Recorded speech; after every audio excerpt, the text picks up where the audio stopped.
Welcome back to the Pastor's Podcast. Pastor Scott here with Pastors Brian and Matt. Hello. Hey. And an extra special edition, Pastor Trevor DeBenning from Risen Church Hello. is joining us today. And In front of a live audience. is that what the applause was? Yep. But Trevor, how long have you been at Risen? 20 years, almost 20 years. 20 years. Yeah. That's awesome. And how long have you been the lead pastor there? Well, since its beginning, so almost 20 years. It'll be 19 years right now, it'll be 20 years next year. That's right. Yeah. Risen was planted around the exact same time as Shoreline. Is that Yeah, right? That's right. Mhm. Okay. Wow.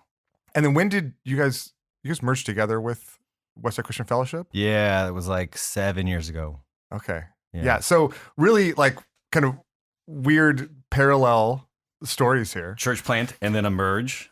And so, yeah. And so where are you guys meeting on Sundays now? At Olympic High School, Okay. or also known as the Michelle and Barack Obama Center for Exploration and Inquiry, or as the locals call it, Olympic High School.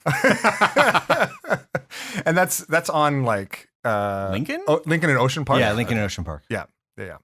So awesome, man. Well, super thankful to have you here. Not on Olympic Boulevard. No, strangely, Yeah. No, Okay. Or Obama, I guess. or Obama or Boulevard. Obama. Yeah. Both options. So today we're going to be talking about we're continuing our kind of series on wisdom for life in West LA. Life in West LA, we've talked about, can be difficult at times and sometimes has its own unique challenges that require unique wisdom. We've talked about a few different topics in that vein, and we've got the conferences going on. But today we're going to take one piece of the unique challenge of parenting in West Los Angeles. We're gonna do a separate episode on parenting generally in West Los Angeles, but today we're gonna take on the topic. Parenting generally. We're going to cover all topics of parenting. Yeah. Yeah. We'll just cover it all. We're gonna One cover it all. podcast. One podcast podcast. for them all. We're gonna give all the wisdom you need for life in West LA and parenting. 45 minutes. Done. Nailed it. I mean, when we get together, magic happens, Matt. It's happening right now. You can feel it. Um, Right, Trevor? Right. Yeah.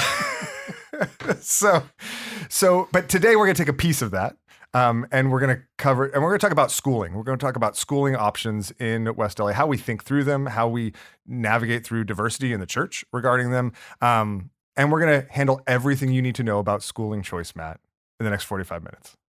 I believe it. Let's go. Done and done. And so I'll just open this up to any of the three of you. I think sometimes when we're talking about wisdom, we don't get a chapter and verse where we're able to say, okay, God said in Romans 13, this is how you should school your kids. And so we have to apply a number of different biblical principles as we seek wisdom in helping to figure out how to raise our kids and how to educate them.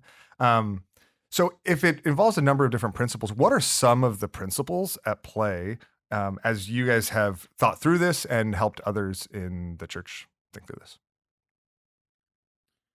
One main principle I think you could bring up right off the bat is the idea that parents are called to raise up their kids. And that means that whatever school choice you're going to make as a part of that raising up, you don't get to outsource that responsibility to someone else or some other method. And so, when we start talking about school choice, one of the things is easy to do is to start thinking, okay, if I make the right schooling choice, that method of schooling will be a way that I can sort of like outsource how my kids are going to turn out or my responsibility for them before the Lord. And that's just simply not true. At some point, whatever schooling choice you make, it's still your responsibility as a parent to steward the lives of these kids that have been given to you for a certain amount of time and to raise them up in the way that the Lord sees fit. That's a crazy, complicated thing to do. There's a lot of wisdom involved in that. But right off the bat, I think that's a biblical principle that needs to be at the heart of a conversation on school choice. Yeah, Matt. Okay, I wasn't sure. I know, Some sharp intakes of breath over here. I think that was it. No, I think Brian nailed it. No, All right. no. I mean, next question. It's a good start, but I mean, it's sort of school choice for kids is one component of a lot of components of parenting, right? Like part of what we're aiming for as parents is we're always aiming for the heart. We're aiming for our kids to understand the depth of the gospel in their heart. And so the circumstance, the situation they find themselves in is not the only component, right? At the end of the day, you're responsible for parenting your children, taking care of them, their education, all these other things, regardless of the choice you make on schooling. But at the end of the day, we're aiming for them to be formed into the image of Christ, to know the gospel. And so whatever circumstance, whatever situation that you do choose, you're not just aiming for educational achievement or anything like that, what's best for their education. You're aiming for them to be formed into full Christ-following young men and women in whatever circumstance they're in. So there's a lot of components that go into that and a lot of wisdom that comes into that. I think part of that for me, as I think about this particularly, is how do we train our kids to be in the world but not of the world? What does it look like for them to see what the world is like? Like, it's not, our job is not to parent out of fear. We can't parent out of fear to protect them from all the evil things of the world, but at the same time, there is a kind of protection that we're responsible for as well, and we're trying to teach them and train them to see and understand the world through a gospel-oriented, biblical lens, biblical worldview that understands sin and understands that sin is not just out there, but in their hearts. That they need the gospel just like anyone else does. That what sin looks like when it's manifested in society, and all these other things. There's a lot of teaching and training and components to remember, focused on sort of those gospel principles, regardless of the choice that you make within this world. Yeah, I think I'll add on kind of both of what you all said. One is this reminder that, because God's kingdom hasn't fully arrived yet, and we live in a fallen world, everything is kind of trade-offs. There's no utopia when it comes to an educational choice that you're making. So that doesn't mean to say that every single choice that you'd make has an equal number of value of wisdom. Some could be certainly better than others, but you are operating in wisdom around trade-offs. And then, so the first thing is, I do think, in a fallen world, there's no perfect solution. And then secondly, kind of what we opened the conversation with, but I just want to hit on again, which is this is a wisdom conversation. And too many Christians have a tendency to moralize their wisdom. Like they get out of thinking through, hey, this is not a moral question. This is a question of wisdom. And the church has been wrestling with this, the moralizing your wisdom for a long time, be it meat eating, right? Or which days you're celebrating as being special. Romans 14 and 15 deals explicitly with, hey, people are going to have different wisdom decisions and calculations as it corresponds to their obedience to Christ. And so we have to in order to be a community, we have to respect that people are going to make different decisions, and wisdom is what we're all after. And we get in real trouble when we start taking the wisdom decisions we've made and then projecting them onto others as though we have discovered the perfect solution. Some hard and fast rule. Yeah, and everybody's got to do what we're doing or else they're somehow doing it wrong. Yeah, I think that's so helpful. And I think coupled to that is the reality that our application of these principles also is to specific children, right? We don't apply them in a vacuum, right? And which means that different children sometimes need different things. Different children in different families need different kinds of support or kinds of discipleship or different dynamics. Different children within the same family at different seasons in life may need different things as we walk through that discipleship. And so it's complex, but what we're responsible for is the wisdom to parent, to disciple our children, right? Mm-hmm. Not children everywhere, but our children. And that results in a whole host of different unique combinations of choices. So, I mean, speaking of combinations of choices, I know, Trevor, over the course of your parenting, you've had kids in public school, in private school, and in homeschool. Right. Done it all. Yeah, that's right. Done it all. We've done the same. We've had all three, although our homeschool was a much smaller, more truncated version than what you have done. You guys have had years of homeschool at different times. And I think we've all thought through this in different variations and things like that. Matt and Brian, you've to this point had all your kids in public school. Correct. Minus the COVID year. Does that count as homeschool? Does that? No. Decisively not homeschool that year. So I want to just talk about, as we've all wrestled through this, both in our own families and as we've pastored and shepherded others through these decisions, some of both the benefits and the drawbacks from the different kind of educational options here in West Los Angeles. Maybe Brian and Matt, starting with you guys, what are some of the benefits and drawbacks you've seen for in public school? What's worked or what's been helpful about that, and what are some of the drawbacks there? I think one of the benefits of public school for us has been the reflection of the community we're around and the kind of diversity in the school that our kids have attended. It's only been elementary school and a little bit of middle school at this point. And so I'm thinking mainly of my experience at the elementary school, but that's been a pretty massive dynamic at work. My kids have met people from all different backgrounds, all different religious and the kind of philosophical persuasions. They've had conversations with me that I don't know if they would have come up in a more homogenous place. And that's been a great benefit because you're able to, kind of like Matt said, teach in but not of relatively quickly and give them tools to navigate that. The gospel comes up in conversations with them relatively quickly because they're coming with conversations they've had at school because their friends don't go to church, their friends don't do this or don't do that, or some other friend said this thing about God or something like that. And so you're really able to have conversations with them about the gospel and Christ that seem very relevant to something they're actually experiencing, even in the second or the third grade. So I find that to be a real benefit. And we can stick on benefits for a while if you want to do that, Matt. Oh yeah, we can. My benefit and drawback that I immediately think about is they're similar. They're They're two sides of the same coin. So the drawback is there's like a lot of bad stuff that happens in public schools. So there's a variety of drawbacks. There's a ton of them. I think my oldest son, who's going to be heading to Venice High School next year, when he was in kindergarten, I remember he came home and was talking about like The Walking Dead in kindergarten. I was like, The Walking Dead? Like who in the world?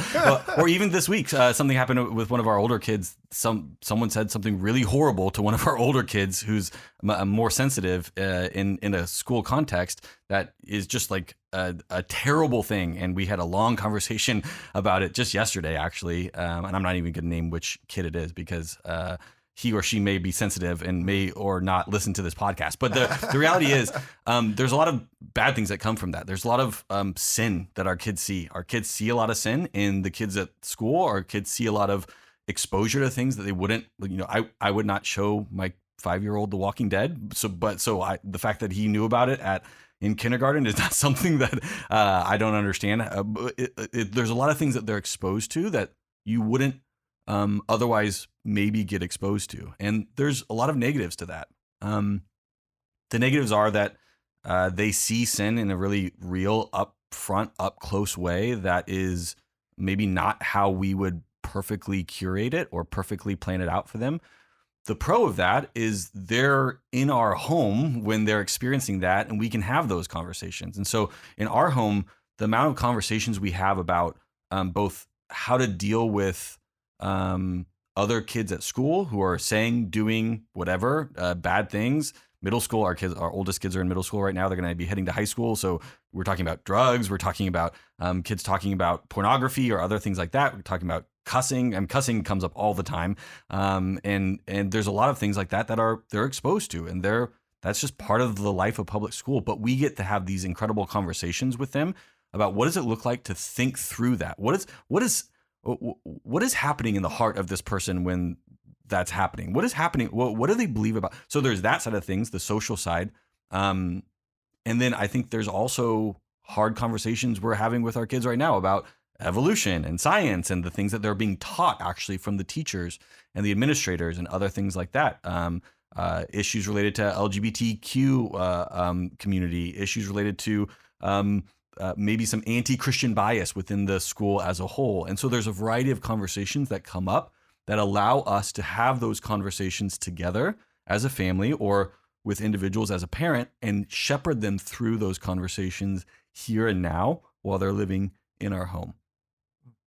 So those would be the thing. I don't know. There's other drawbacks as well, I think that's right. There's the gender conversation is very strong in the curriculum in public schools. I think the biggest drawback is that things are being introduced to kids in a way and at an age when you feel like you'd prefer to adjust that introduction a lot more. Absolutely. And in a way that you're wondering, is that going to be tempting or overwhelming their system at such a young age. There's ways in which there's a weakness that comes with being young and being little. And sometimes that weakness is pushed on really hard in public school. And the pro on the opposite side of that is, I think, to be Christian parents in a public school context, it requires, I genuinely believe it requires a kind of intentional investment and participation that it's true all across the board. I mean, it's true in whichever choice you make in terms of schooling, but is I think uniquely and especially true when our kids are in the world that way in public schools. Yeah. And I think some of those drawbacks are oftentimes the things that lead to looking for alternate choices, right, to public school. And particularly, I think some of those drawbacks are some of the things that lead people to decide, you know what, I think I'd rather homeschool. And I think as you navigate that, the choice to homeschool then comes with its own share of benefits in light of that, and its own share of drawbacks. Trevor, you guys, what's the kind of, how long has your family homeschooled? That's a good question. So our oldest, who's now a junior in high school, we started homeschooling her in third grade. Mm-hmm. And so we homeschooled her from third grade through eighth grade. Okay. And we have 4 kids total. So when we made that decision to start homeschooling her, we also then started homeschooling our other kids as well. Got it. So you've been homeschooling them all for 8 years, but she was homeschooled for essentially 6 years. Yeah, that's right. So looking back on that, I mean, I know you're not done, but it's been a good amount of time. I mean, a lot of data there. What are some of the benefits to that, and what have been some of the drawbacks? Yeah, benefits to homeschool. There's a little less cursing in public school. Would be the first thing I think about.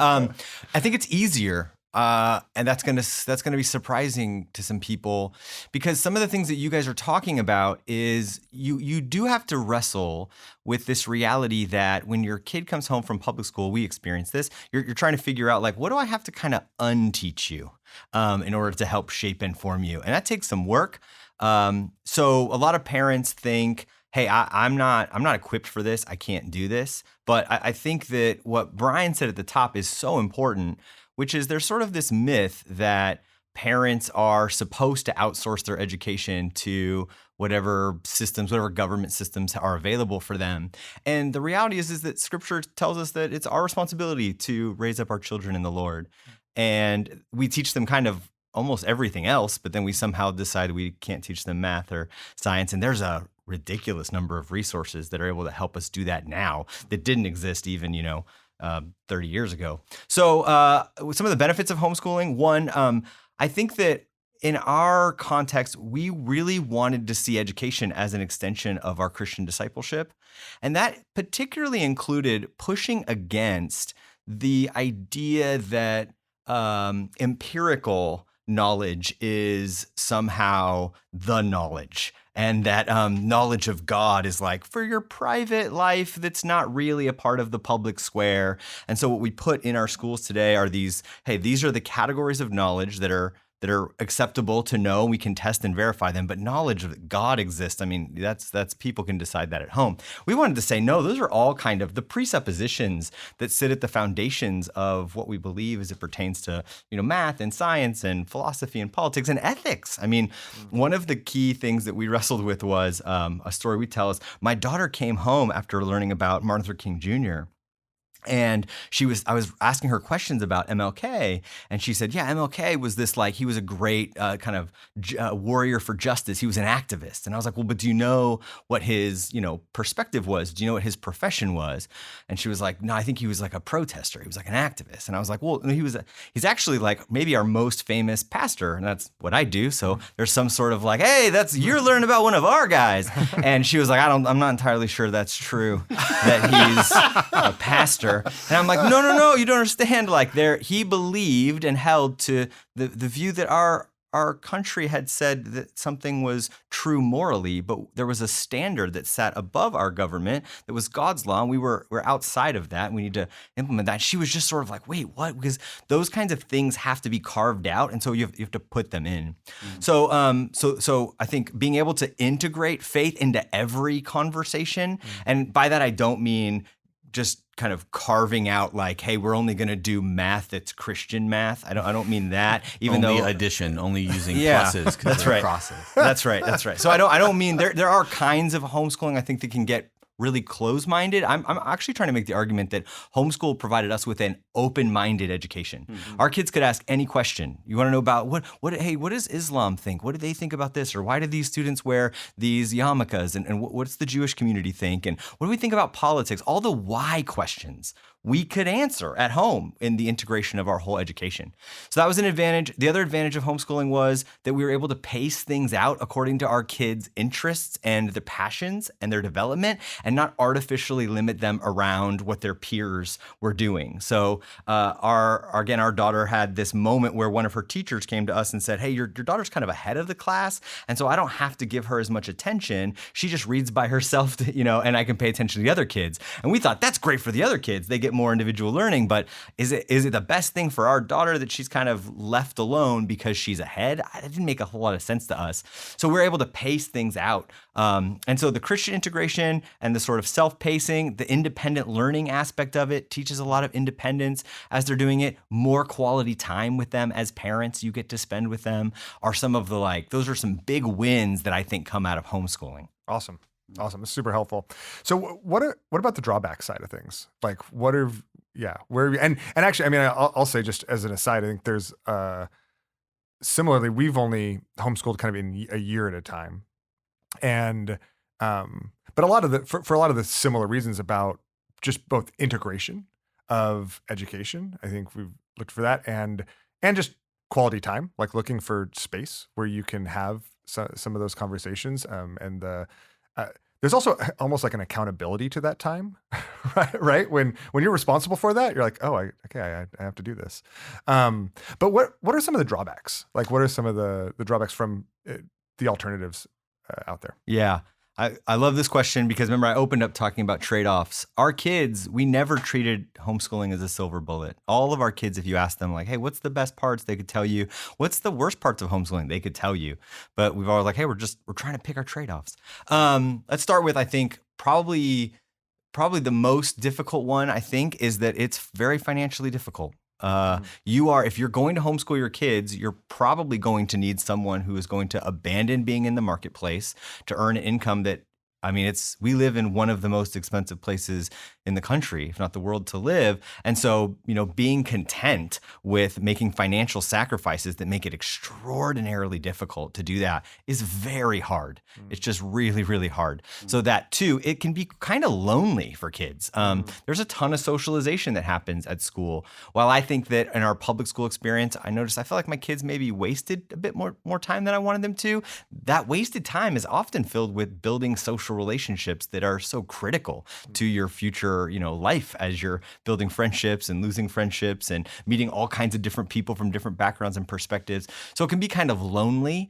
And then probably the third thing I would point out that's hard is it can be quite challenging for parents to figure out how to navigate wearing a new hat, which is I'm not just your mom or I'm not just your dad, I'm also your teacher in this capacity. And so I have to move those hats around with some flexibility. So, it's not uncommon, I think, for me to hear these words in my home occasionally. I heard my wife say something like, hey, you know that you wouldn't be able to speak to your teacher like that. Like, that you couldn't do that, but somehow you think you can do it to me because I'm just mom.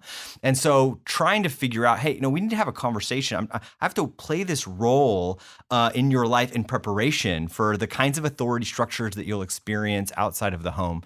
That can take some real flexibility. So those are, I think, real challenges that we faced and came with some, they were difficult for us. Yeah. I mean, it's interesting because even as you say that, it highlights to me the fact that our societally, we're not set up for that. Right. And so then to do it requires a number of those drawbacks come from the fact that that's not the societal norm. right? And society isn't, whether it's financially, even just structurally, right? Like there's a reason why you say, hey, you wouldn't talk to your teacher that way, right? Because the teacher is the norm, Right. right? In the world, in the society in which we live in. So we kind of have to, like, you're constantly functioning in tension with that, which is interesting. I don't know if I'd fully thought about all that. Yeah. Anything you guys would add to that? No? That's great. So a third option for, I think, is private school. And I think that on the front end, one of the biggest drawbacks and difficulties to that is financial. But oftentimes there are, scholarships and things like that available. That's something that you chose in lieu of homeschool for high school. We've similarly done private school for high school. Specifically, our kids have all done public school up to that point. You want to plug your private school? Well, so Trevor also works as he's also the chaplain at Pacifica Christian High School, where our kids go. It's where both of our kids go. And I think I would actually say, I think the sponsor of the podcast today. Pacifica Christian High School. What's the motto? That's right. Pacifica Christian High School. Think well, live well. Oh, see, there you go. And I think not really the sponsor, just clarifying. we're also, but I think we're also dealing with a slightly different discussions when we're talking about secular or non-religious private schools and Christian private schools, right? There's different dynamics there. I think some of the dynamics of non-religious private schools are that you're dealing with a lot of the same kind of situations in what you're exposed to and things like that. Although they might have a slightly different worldview that might be closer to what you're thinking, or there might be more unique opportunities for your students. The range of private schools and the diversity of private schools is all over the place. So, exactly. And so maybe it might be helpful just to talk specifically about Christian private schools.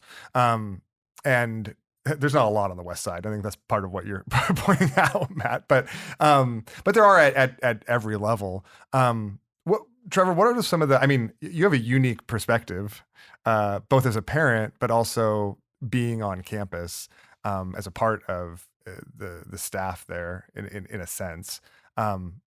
What are some of the benefits and drawbacks you've seen in that context?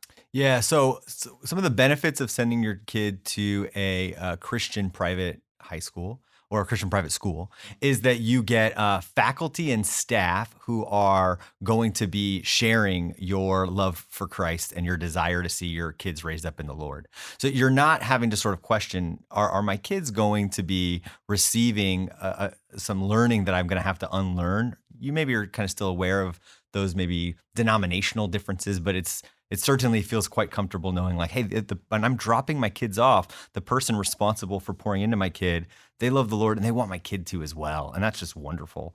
So that's a huge advantage. Typically in private school education, you're going to get a real kind of a higher level of discipline. You're going to get people who really care about academics and wanting to ensure that they get their kids really prepared for whatever next steps look like. And you get smaller class sizes, which can be really wonderful. And if you're a homeschool family, you get that added benefit of now for us, socialization was one of those reasons, right? So we homeschooled through middle school. We're getting ready for high school. Hey, we really want to ensure that our kids are building friendships and building relationships and learning how to engage with the world. And to do that in a context where I can trust that even if all of the students aren't professing believers, that the faculty and staff are trying to curate an environment that's going to be for their spiritual good is going to be a great benefit. Yeah. I think it's really interesting because I think in one sense, it's not that different from public school because kids aren't all Christian, right? Right. There's a lot of kids that aren't Christian. And I actually think any Christian school that says all the kids that go here are Christian is setting itself up for setting itself up to fail, right? Because that's not the reality of the situation. Any church that says that is any Christian institution of any form probably shouldn't say something like that. I think at the same time, most Christian schools aren't even they're not even asking of that, right? They're not even requiring that. And so I also find that there's like an intellectual honesty that sometimes there's actually, I think I've felt more dogmatism in the public sphere than in the private sphere. In the private sphere, there's like a generosity to various worldviews, and like, let's talk about that and think about that. Whereas in the public sphere, there are things that are actually you're not even allowed to entertain. And I found that really fascinating. I think just a helpful spot. What are some of the drawbacks though? Like what are some of the drawbacks to a context like that? Yeah. So some of the drawbacks, those I think private schools, because they tend to cost money and they then attract people who have access to a lot of funds. That can sometimes come with double pressures. One, it can be the pressure of if you've got access to a lot of money, it can just times, when I was a kid growing up, I just always felt, and my kids' experience has sometimes been that sometimes if you have a lot of money, that comes with a lot of distance. Sometimes I want to be careful here. And kids can have access to capital, and then you just kind of make bad decisions. It's really hard to get in a ton of trouble if you don't have a lot of access to money. Money provides the opportunity to get into unique kinds of troubles. And that's one sort of thing about when all of your friends have access to capital. And the second sort of thing is that it comes with a high amount of pressure. So it's not uncommon in a private school setting for students to feel like, hey, my parents have done well for themselves economically. They're expecting that I will do well for myself economically. That means that I must get the best grades. Like everything has to be worth it. And that comes with a lot of stress and a lot of anxiety and a lot of students who I think care more about their grades than they do about learning the material. And that environment can be kind of a drawback. In addition, typically small schools come with the downside of once someone knows your drama, everybody knows your drama, right? Like the gossip culture becomes, and it's hard to sort of escape and to just move around different friend groups, because once you're kind of known by one, you're known by all. That comes with some benefits to be really known. We love that, but it comes with the downsides as well. So I think high pressure around academics. I think when you're around people who have a lot of money, that comes with a unique kind of pressure, and I think that the small nature of it can be challenging. I know this is not one of the questions on our list, but what was it like for your kids? Or I don't know how many kids you have in high school. Just one or two? I have two. Yeah. Okay. For you, Trevor, like what was the transition like for them from homeschool to high school? Like, what did that look like, and kind of what were some of the difficulties and some of the great joys that came from that transition for your kids? Yeah, that's a great question. So yeah, we really, for us, the transition from 8th grade out of homeschool into freshman year has been kind of bumpy for both of them. They've both done great. And so we feel pretty confident in our ability to guide them through that. The school they're at is a great school that really does help them with that. And so there's a lot of tools and resources there. But if you've been around those kinds of environments and those rhythms, I mean, our kids didn't understand. In homeschool, not everyone does grades, right? Or there's not always a sense of what grade am I in, let alone what kinds of, there's no report cards in homeschool really. So you're kind of doing other ways. So when you go into these more rigid systems, one of the big challenges was my kids had to figure out how to do school, right? School's a system. School's got a bell schedule. It's got a start time and an end time. It's got these assignments are due this day. There's just a lot of structure that has to be built into. And if you're homeschooling, you're used to a lot of freedom, maybe like, you're doing work in the morning in your pajamas and stuff like you got to go like, oh, okay, I have to learn school, not just learn the material that I'm being taught. And that was kind of bumpy. And then friends stuff can be kind of challenging as you're navigating new friendships. But honestly, I think a lot of high school kids are already, unless you went to a middle school where people are going to that high school with you, then you're navigating your freshman year. Freshman year is hard, just hard, because you got to figure out all these new relationships. So that have been challenging. But having at Pacifica, which is where our kids go to school, having teachers that are really in the lives of our kids just made it so that as they're navigating that, I know they've got good adult support, and that's huge. Awesome. Thank you. Yeah, absolutely. So, I mean, even just around the table, we've all made different choices with different kids. I think in our even just two respective churches, we have families that have made all sorts of different choices at different seasons for different reasons, because of different constraints, because of different goals, and I don't want to say different ultimate goals, but just seeing, like, basically going for the same goal, but seeing different ways for it to go about achieving those goals. I'd love to get all of your thoughts on when different families make different schooling choices for their kids. How should we navigate that as a church family? I think that the tendency in churches is, you mentioned it earlier. I mean, you both did. Is that the tendency earlier, or the tendency is for us to take what we did and think everybody should do that To thing. moralize our wisdom. Yeah, exactly. So how do we navigate that when that temptation is real and exists in our churches? Like, how would you hope people would navigate schooling choices and the difference in schooling choices within the local church? And just really humbly.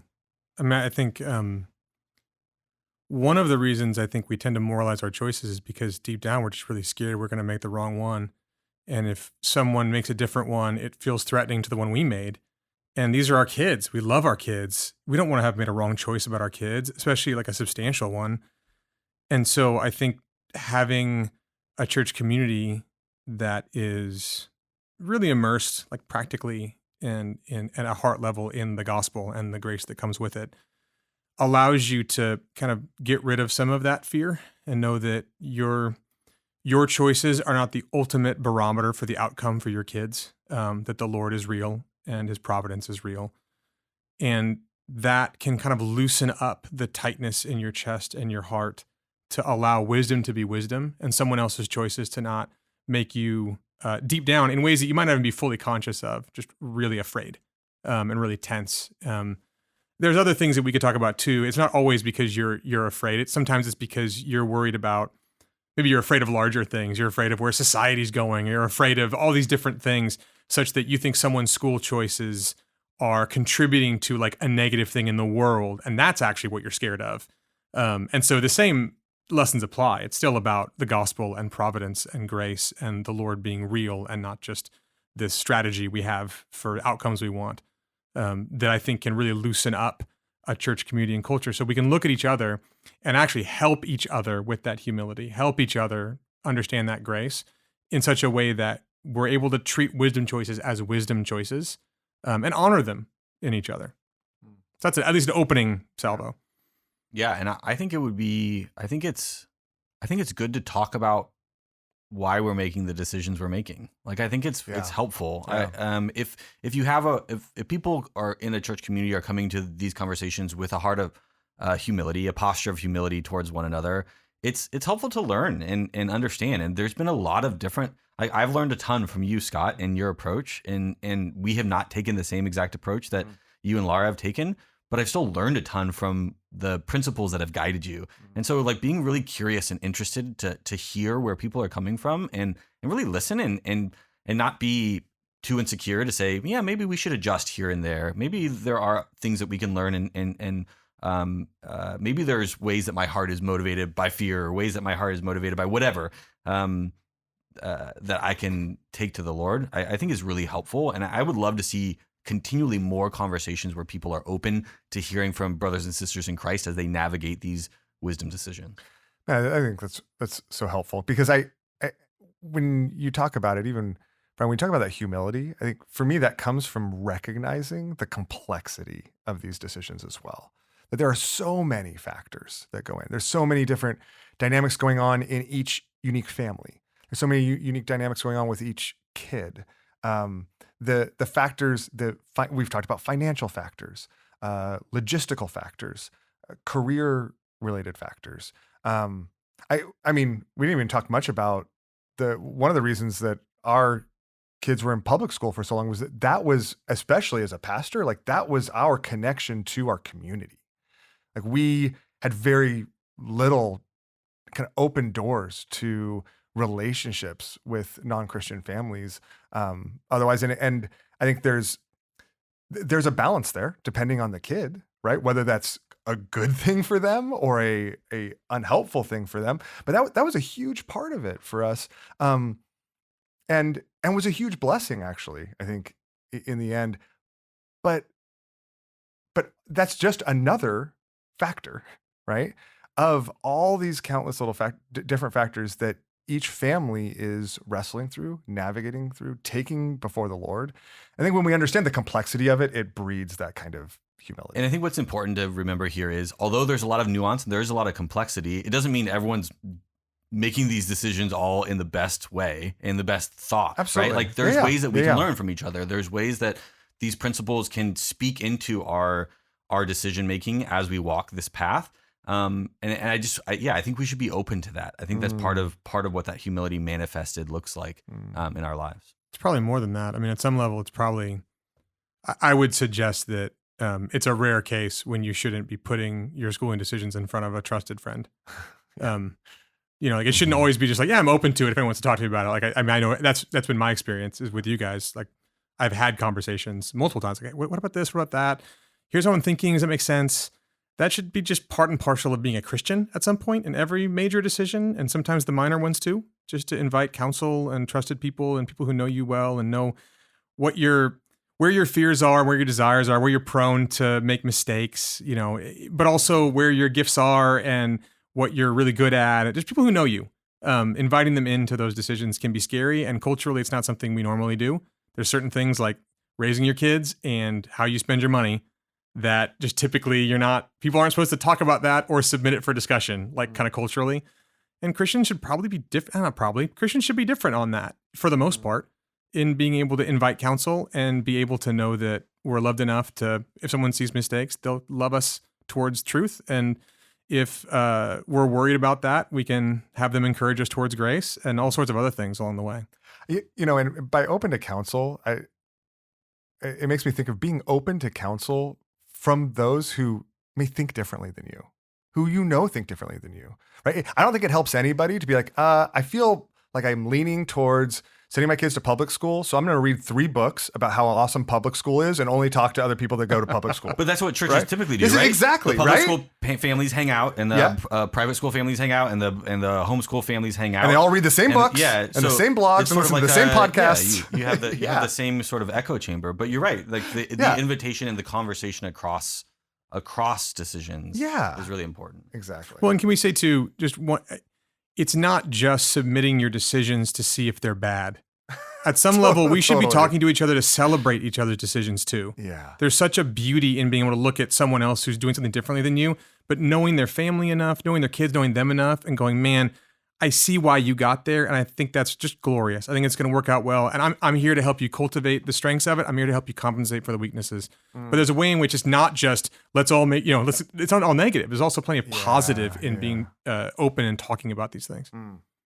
Yeah, I wanted to add, Brian, you talked about how it's how people can often speak to others out of fear, and how common it is for us to always feel like we're judging each other all of the time. I think humility in our speaking to one another is vital. We've already laid that ground. I just want to also encourage us as a body to be humble in our listening to one another, because sometimes people, the reason they're coming across strong is because they had a bad experience and they care about your kid, and they recognize hopefully that it's not their responsibility to raise your kid. But sometimes we assume that those sort of even strong opinions emerge from a place of they're just trying to be controlling, or they're just coming from a place of self-righteousness. Sometimes it's like, man, I had a bad experience, and so I'm just trying to save you. And so we have to extend humility in our speaking, and we have to extend humility in how we're listening to one another. That's really good. Any last thoughts before we wrap up, guys? I mean, any things that you would just want people to take away from our conversation, from the conversation about schooling? I think really practically, it's funny. I was thinking about one of the downsides of private school, which I haven't been involved in yet, and who knows if I will be. I think from a distance, one of the downsides for parents, not for kids, is unmet expectations. Is that there's kind of a sense of like, okay, so I got the Christian part and I've got the school part and the professional part. So like, this is gonna be great. And then there's sort of a like, oh no, it's not. They're not just doing everything, or it's not the way I want it to be. Yeah, there's some way in which it's like I kind of thought this would be different than it is. And I think, like you said, Trevor, in the beginning, there's no silver bullet. There's no ideal. There's no utopia to this. And so really practically, if you're a parent listening to this and you're thinking, so what do I do? Not just about the choice I'm going to make in the future, but about what's happening right now, like in the schooling of my kids right now. I think I might have mentioned it earlier, but the idea of every choice, every schooling choice has a strength to cultivate and a weakness to compensate for. And just saying, okay, how am I doing that in my responsibility as a parent? Like, what are the weaknesses of the choice I've made? How am I compensating for that? What are the strengths of the choice I've made? How am I cultivating those strengths? And in so doing, there's like a practical outflow that's not just about the theory of kind of school choice, but what you can do right now in the lives of your kids. And then I would add to, Scott, something you've said forever, which is each year, each kid. Yeah. That I think is just really practical, and just every year, and I've done that. I've got 5 kids. Every year at this point, every kid, I look at them and I go, okay, what is the best choice for them? And then what's the best choice for them in light of the whole family and all the other factors in how God's hand has been over our family and what's going to happen next. And I think I have one more, which is we didn't really talk about it earlier, but in terms of what's going on in the church, sometimes your school choice is out of your control. We've kind of talked about it. Like you can do any of these 3. Like I don't think that's true for a lot of people. And I think that can really tend towards a kind of envy or bitterness or just general sadness that you can't do what you think is best for your child.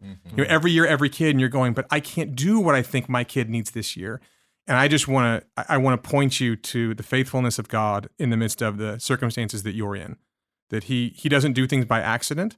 And that you'll be amazed at what the Lord can do in circumstances that you think are unideal, in forming you, forming your child, and just the comfort and compassion that he has for you in a difficult situation. That's something that we should also be giving to each other as a church. That's good. That's really good. Super helpful. Well, thank you guys. Thanks for the time. Thanks for being a part of this. Thanks, Trevor, for joining us. Joy. What a joy. Man, we love you guys. Love your family. Love Risen. So thankful to be gospel partners here on the West Side. Would you ever want to come back? Happy to. Yeah. Anytime, Matt. Do you have any ideas, any topics you would want to talk about that we can put it in the podcast right now so we can put it on there? None whatsoever. No? Okay, all right. It's a smart man. Maybe we should just bring him back and like surprise him with topics. Kind of like I do. That's with, usually how it works for Matt and me. Kind of like how I do with the two of you. Like you sit down, you're like, "What are we talking about?" I was like, "This super deep, complicated issue." Go. Always ready. Awesome. Well, thanks guys. And thanks you all for listening. Thanks for being a part of this journey with us. Encourage you, like we've been talking about, to talk with one another, to invite counsel, to talk with us. Again, the podcast is just a medium that, to get this information out there, but we would love to talk with you personally about your choices, about the things that you're wrestling through, about even the struggles when you feel like you don't have a choice and aren't sure what to do. We're deeply invested in a desire to help you disciple your kids and help you grow and grow as a disciple yourself. So we'd love to talk with you. Feel free to reach out. Thanks for being a part of this with us. Thanks for listening. We love you, and we'll see you on Sunday.